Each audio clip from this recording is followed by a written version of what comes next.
Mr. Russell. Mr. Russell. Mr. Dhaliwal. Mr. Dhaliwal. Mr. Murphy, Moncton, Riverview, Dieppe. Mr. Murphy, Moncton, Riverview, Dieppe. Mr. Pearson. Mr. Pearson. Ms. Hall Finley. Ms. Hall Finley. Ms. Murray. Ms. Murray. Mr. Andrews. Mr. Andrews. Ms. Cody. Ms. Cody. Mrs. Crombie. Mrs. Crombie. Ms. Duncan, Etobicoke North. Ms. Duncan, Etobicoke North. Ms. Foot. Ms. Foot. Monsieur Garneau. Mr. Garneau. Mr. Kania. Mr. Kania. Madame Madame Mendez. Madame Mendez. Mr. Oliphant. Mr. Oliphant. Mrs. Simpson. Mrs. Simpson. Monsieur Trudeau. Monsieur Trudeau. Mr. Valeriat. Mr. Valeriat. Madame Zarak. Madame Zarak.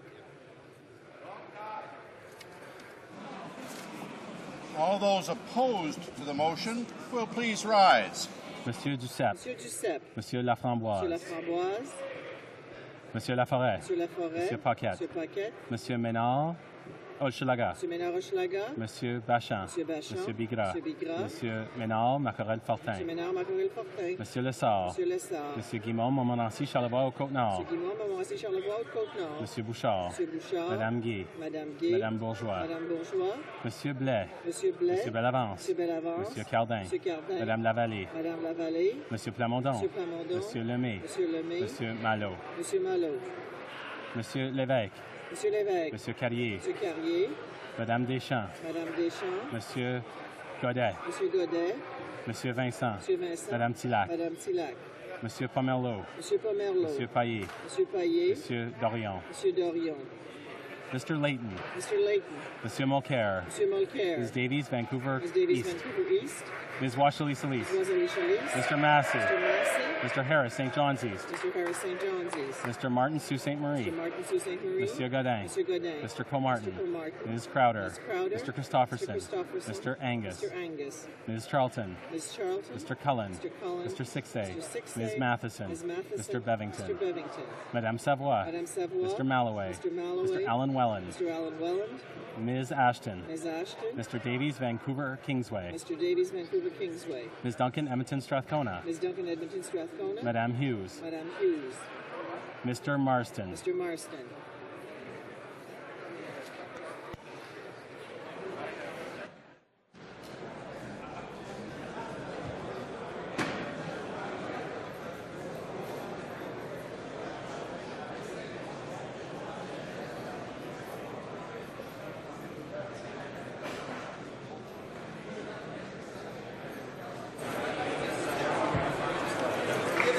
Yeas pour 195, 195. Nays contre 54, 54. Je déclare la motion I declare the motion carried. is as follows. Mr. Nicholson, seconded by Mr. Fletcher, moved that Bill C-15, an act to amend the Controlled Drugs and Substances Act and to make related and consequential amendments to other acts, be now read a third time and do pass. Is it the pleasure of the House to adopt the motion? The Honourable Chief Government Whip is rising on a point of order.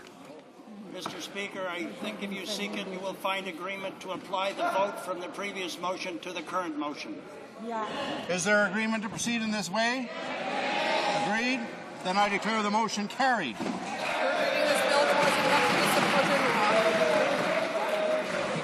Order in accordance with Standing Order 38.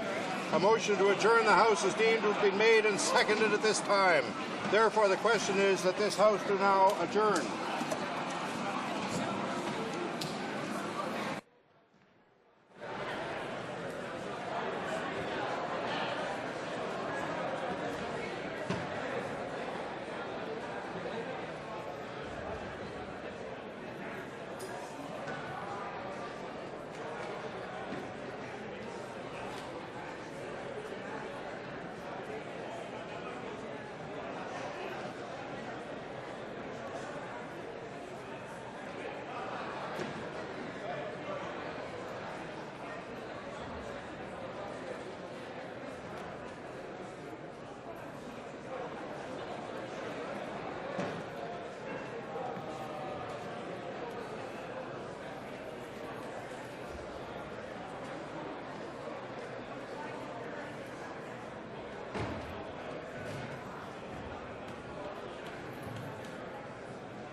À l'ordre.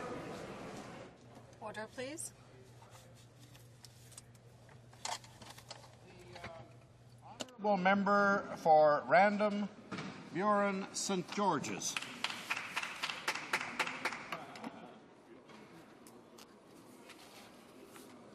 Thank you, Mr. Speaker.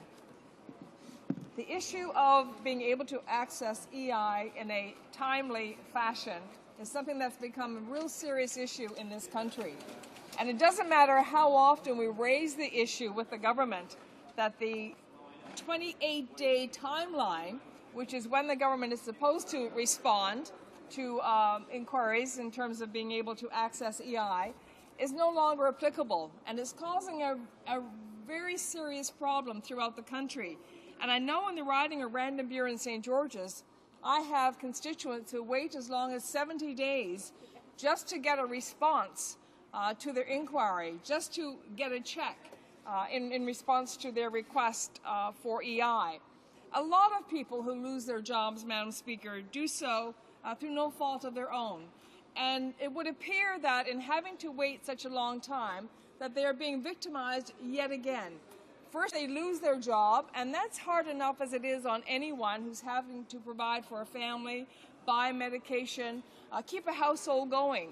But when they have to wait for such an extended period of time just to get an income, money that they've paid into, the EI fund is one that is not something that government has put in place. It's something, in fact, that's been paid into by people throughout this country. And what people want to do is be able to avail of these funds on an emergency basis. And when they lose a job, it is indeed an emergency for these people. So what we're trying to get the government to recognize here is that they need to take this seriously, that 28 days is a time frame that they really need to adhere to. And we've talked about trying to reform the EI system. We've talked about doing away with the 2-week waiting period, because a lot of people think that people only wait 28 days, when in reality what they have to do is wait a month and a half. That 2-week waiting period is just to determine whether or not they in fact are eligible for EI and how much they will get. Then they have to wait a month and a half for a check. So for anyone to think that the 2-week waiting period or the 28 days is it, that is not right, Madam Speaker.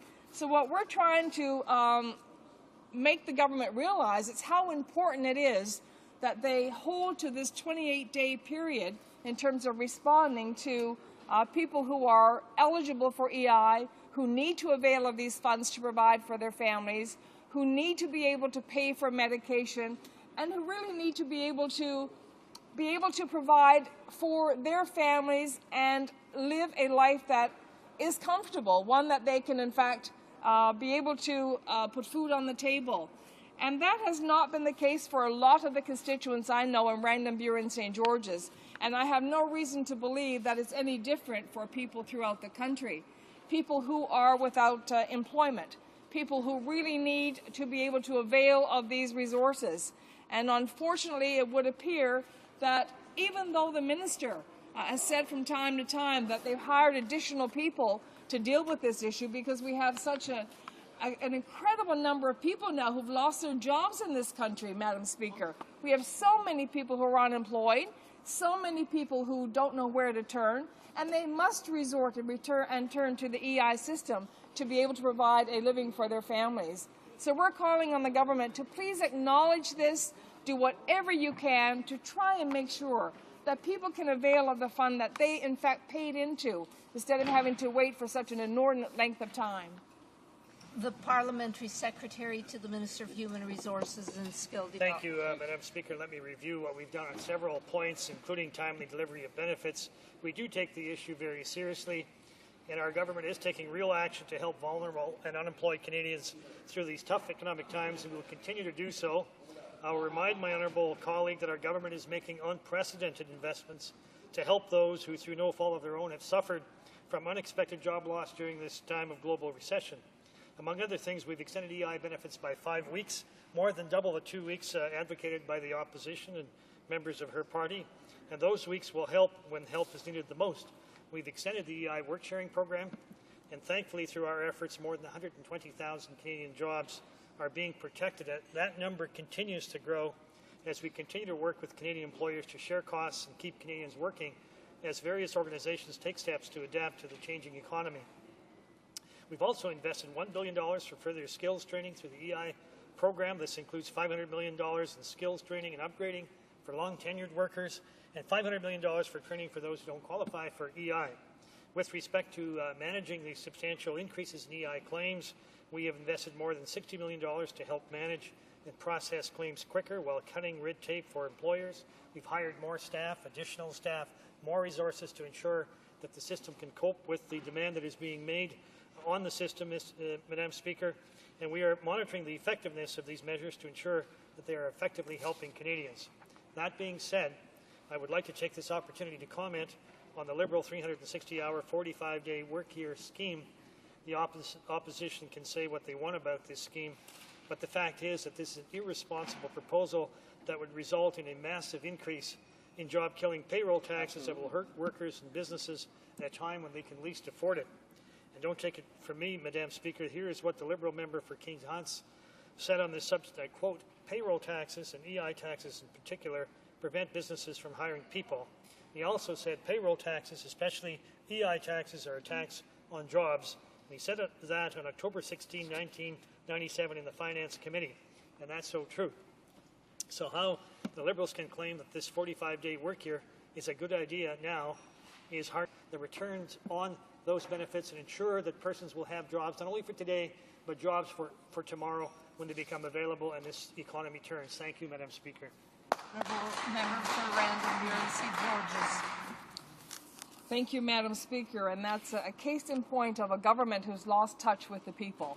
And clearly what we have is a colleague across the way who will go on ad nauseum about investments that the government has made without recognizing, Madam Speaker, that the issue here is not about whether they put money in this or put money in that. The issue here is that we have people out there who are entitled to receive EI insurance, and it's not happening for them. They're having to wait as long as 70 days, and that's a serious issue. So while the member stands and talks about, the money they put in there or playing politics with this very, very important issue and taking exception to something that the Liberal Party is proposing, I want to talk about the individual Canadian. I want to talk about the people who cannot make ends meet. I'm here to talk about the fact that we have Canadians out there who are going hungry, who can't buy medication, and who really need this government to acknowledge that this is a serious issue. Honourable Parliamentary Secretary. Obviously, Madam Speaker, we take this issue very seriously, and that's why we've invested such significant sums of money to provide extended benefits for longer periods of time. That's why we've invested heavily into skills training and upgrading. That's why we've invested significantly to ensure that those that don't even qualify for EI are able to get assistance. That's why, Madam Speaker, we've invested $60 million to ensure that we can enhance processing and processing times. That's why we've invested the money, Madam Speaker, into resources and people to be sure that we can process those claims quicker, notwithstanding the large volumes of claims and notwithstanding the state of the economy. We have done some very responsible, constructive things, but what we won't do is what the opposition proposes, is to add a 45-day work year that would add dollars to payroll taxes and increase payroll taxes, which is something that businesses and people don't need at this particular time in the economy, Madam Speaker. The Honourable Member for St. John South Mount Pearl. Madam Speaker, today in Atlantic Canada, thousands upon thousands of fishers and plant workers are worried about their jobs, worried they will not have money for their families. The lobster fisheries all but closed, with prices the lowest they've been in 25 years. The cost of harvesting is greater than the prices these fishers can command for their catch. And the cost of these fishers' families, when boats remain tied to wharves for lack of commercial viability, is greater still. Brokers and buyers have either halted or drastically reduced the buying of lobster. This means that fishers and their crews are without income in what could be their busiest time of the year. The lobster fishery is in crisis and is, unfortunately, not alone. The crab and shrimp fishery are as well. Tom Best in Petty Harbour told me recently that crab fishers are not making enough money to make boat payments, let alone make a living. Just last week, processors stated they would not buy any shrimp this summer. Plants will not be able to open. Fishers have nowhere to sell their catch. Earning enough to qualify for employment insurance is unlikely, with a possible amount of catch impacted by ice delays, dwindling plant operations, and rock-bottom prices. Madam Speaker, this government has all but ignored the fishery. This multi-billion-dollar industry is under direct federal jurisdiction. Yet the minister has not addressed what she's going to do to help. Instead of heeding calls to make meaningful changes to provide immediate relief to fishers, such as ending the collection of license and monitoring fees, this government seems hoping that the problem will just go away. Instead of taking a proactive approach, investing in product research and development and industry infrastructure, such as lobster holding bins, for example, this minister refuses to take action on these serious issues. Instead of investing in fishing industry through rationalization and restructuring projects like Canada's international competitors such as the United States are doing, this government is squandering opportunities to impact competitiveness. In response to a question I asked the minister last month, the minister tried to pass off a marketing announcement which consists of funding worth less than 1% of the industry's multi-billion-dollar annual value as some sort of plan. While it is true that this marketing initiative will stand to positively impact the sector down the road, it does nothing to help the lobster fishers or crews today. The fact is that fishers of lobster, crab, and shrimp industry can't break even in this economic climate with the prices so depressed, and their families are without any help, any meaningful help from this Conservative government. The pressure on these families is mounting daily. Fishers and fishing communities have waited long enough for their concerns to be addressed by this government. They need real action now. This is not a failed or unviable industry. It is an industry in the midst of a temporary downturn. Now would be the perfect time to act by implementing government-supported capacity reduction in warranted areas. Now would be the perfect time to reduce restrictive regulatory burdens and ensure cost savings to the fishery. Now would be the time to act on securing credit for the hard-hit industry. I ask the minister to recognize the serious problems in the industry and start to address them. Thank you.